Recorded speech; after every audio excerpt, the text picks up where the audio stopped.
What about your family relationships, your parents, your sister today? I don't have a relationship with my sister at all. My mother and father, I don't have a relationship with them either.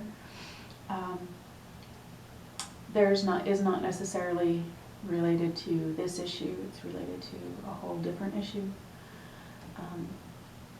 It still is considered a type of abuse. When I was 17, I was diagnosed with lupus, and they never told me. I had lupus nephritis, and so I've gone untreated for 42 years, and now it's impacted my body to the point where I don't have as many years left as I should, and I'm on lots of medications for it. I've gone through chemotherapy, and when I confronted them and asked them why, my mom and dad just shrugged their shoulders and said, "You were fine."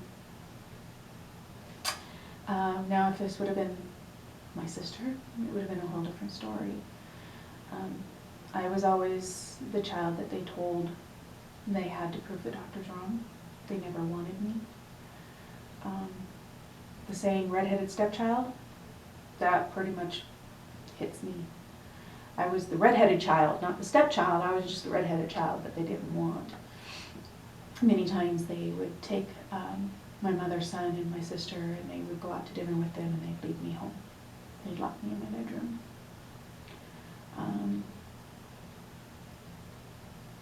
There was a lot of times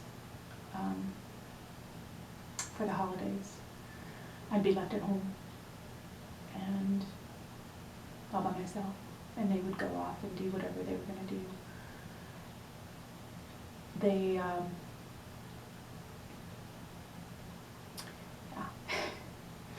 So the abuse started when I was little.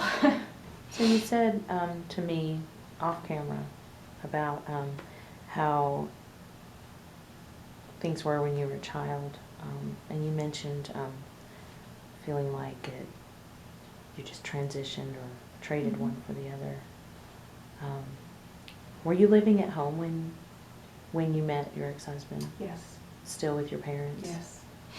And I think that was the biggest driving force. He was like Mr. Casanova, you know, he was perfect in every way, and he wanted me, and when he asked me to marry him, I was like, I guess so.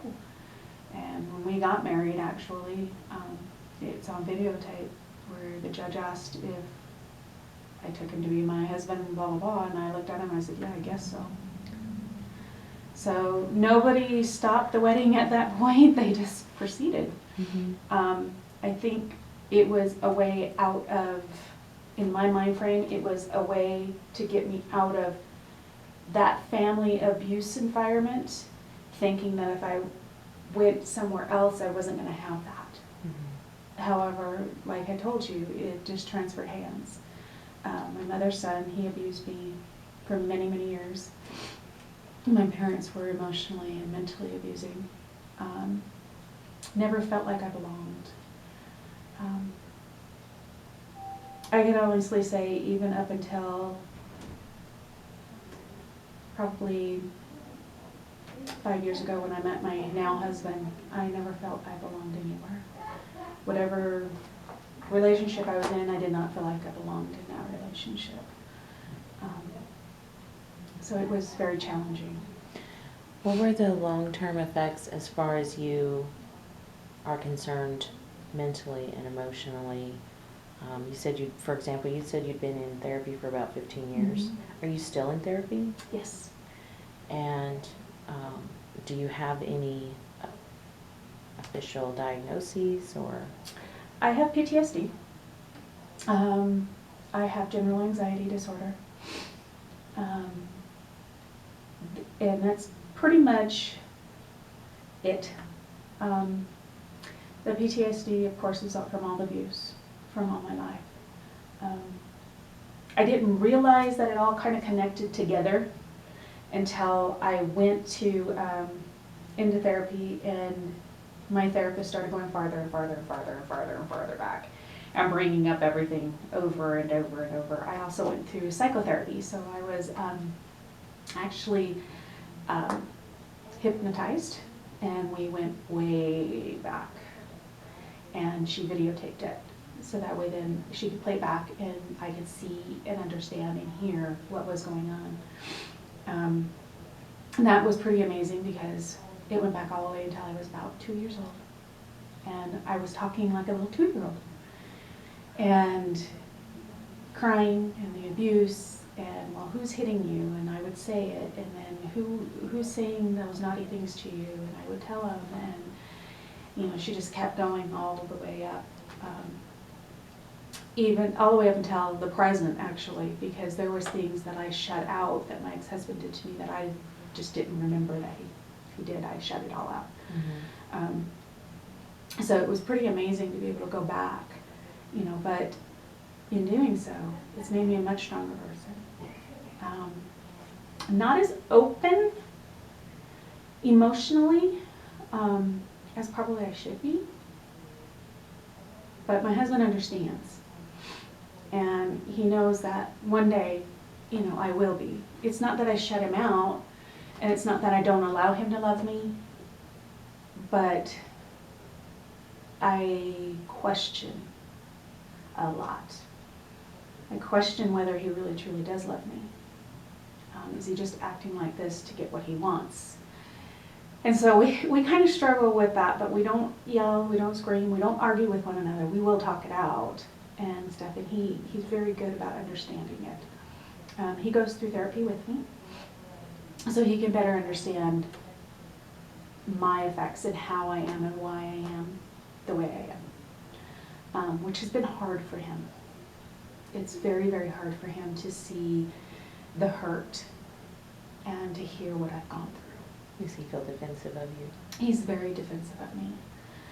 I don't think I could ever go to Oahu, Hawaii, and be there for any time, because I'm afraid that if he's seen my ex-husband, he'd probably beat the holy terror out of him, just because of the stuff that he knows. Just no questions, no comments. No question, no comments. He would just walk up to him and start plummeting on him. I'm pretty sure of it.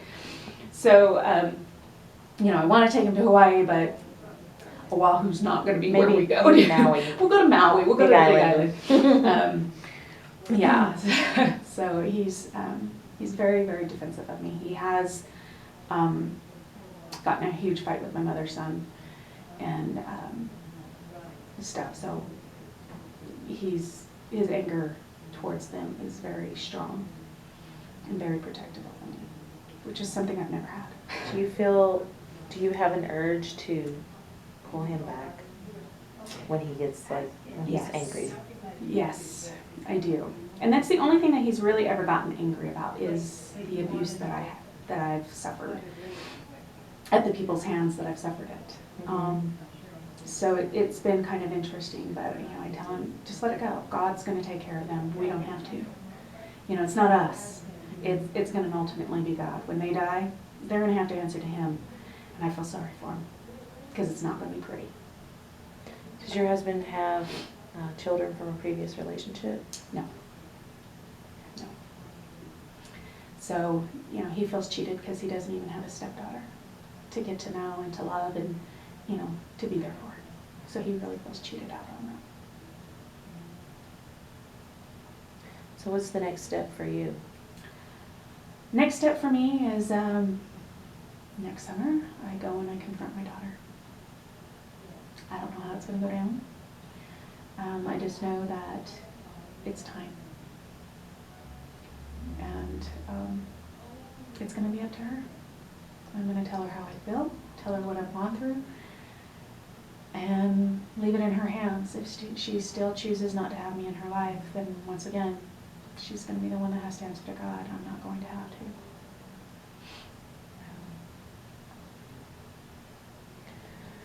So if you could say one thing to somebody who is in your exact shoes that you were in so many years ago, or you were covering for the abuser, where you were enduring it for the sake of whatever you were enduring it for, what's the one thing that you would say? Be truthful.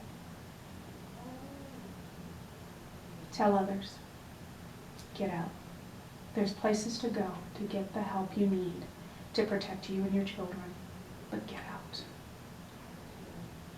It's not worth it. It's not worth it to your children. And what about to society in general, to people who have no idea, who live perfect, when you say perfect, but lives wherein this doesn't affect them directly, they haven't had to endure this, where they might even feel judgmental, and accepting of the stigma. What would you say to somebody who has that kind of attitude? Don't judge. It could be your next door neighbor. It could be your brother or your sister. Be there to help them. If I felt like I had the support from my family or from even my friends at the time, things might have been a little different.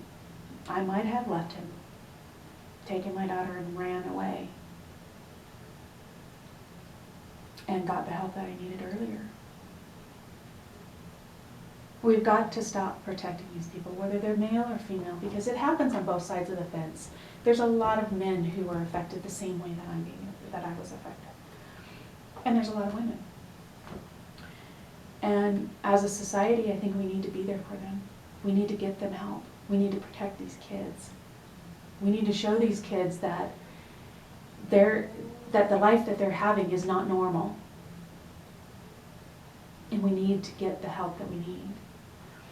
I think mental illness all the way around is a stigma that society needs to open their eyes to. Because it's not just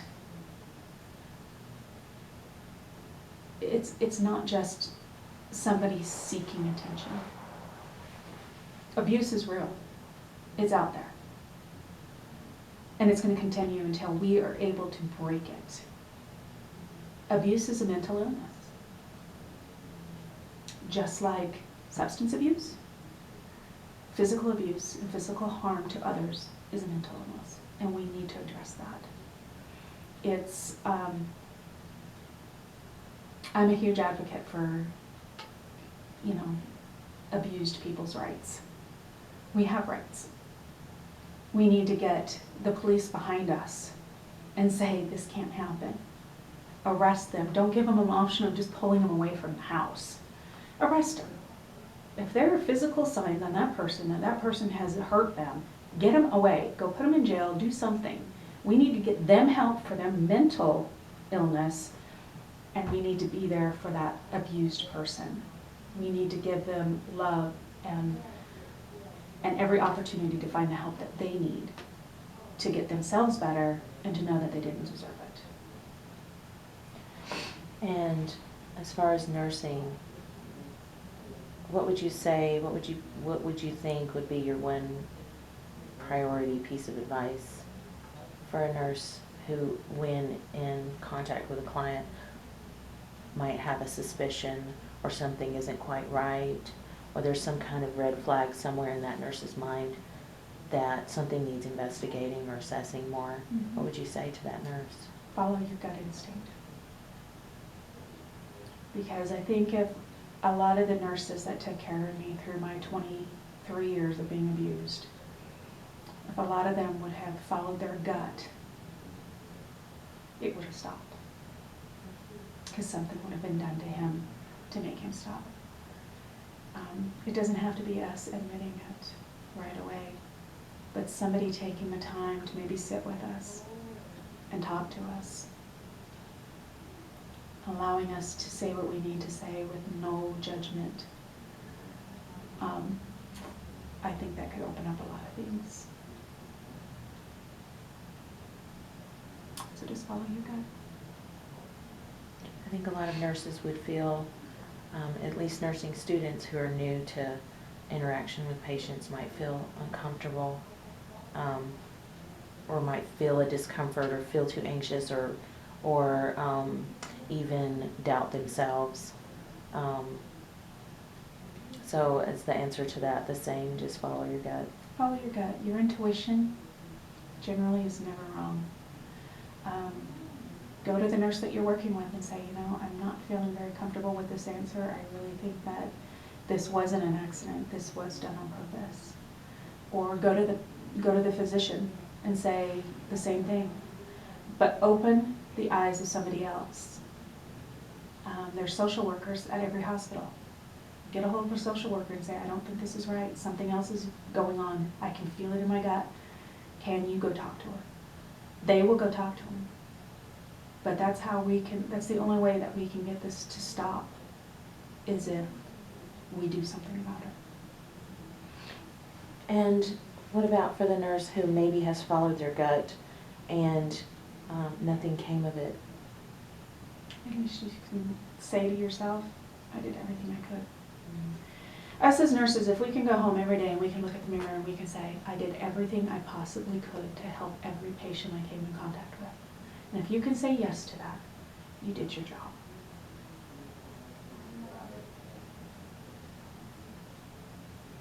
Okay. I can't think of anything else. I think that was amazing and awesome. I didn't need those stinking questions. Thank you so much for sharing.